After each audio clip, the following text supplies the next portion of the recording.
مقدس سے اللہ اکبر کی صدائیں خاموش ہوئی اور احمد آباد کی دوشیزاؤں کے خون سے آراستہ دیواریں چیخ اٹھی۔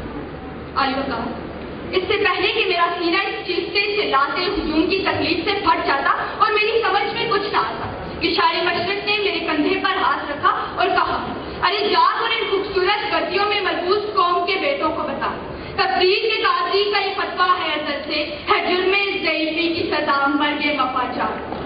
علی وقار یہی علیہ وسلم پر دستک دی تو صدا آئی من جد و جہد، جس نے کوشش کی اس نے پا لیا۔ علی وقار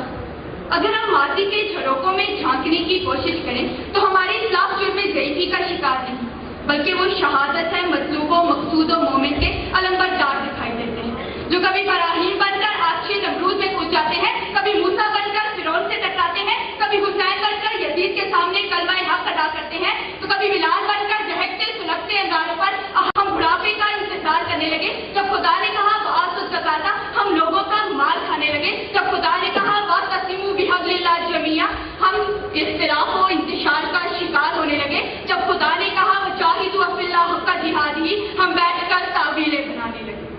علی وقار تاریخ گواہ ہے کہ جب کبھی بھی ہم نے نسخہ کیمیا کے اصولوں کو پس پش ڈالا تو ذلت اور رسوائی ہمارا مقدر ہے۔ اسی لیے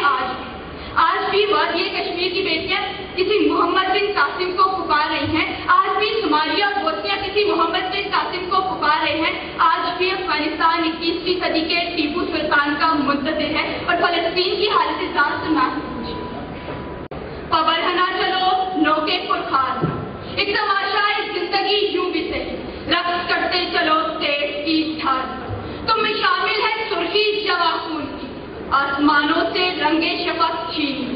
دیکھتے کیا ہو دوست ستم کی طرف، اپنے حق چاہتے ہو تو حق چھین لو، اپنے حق چاہتے ہو تو حق چھین لو۔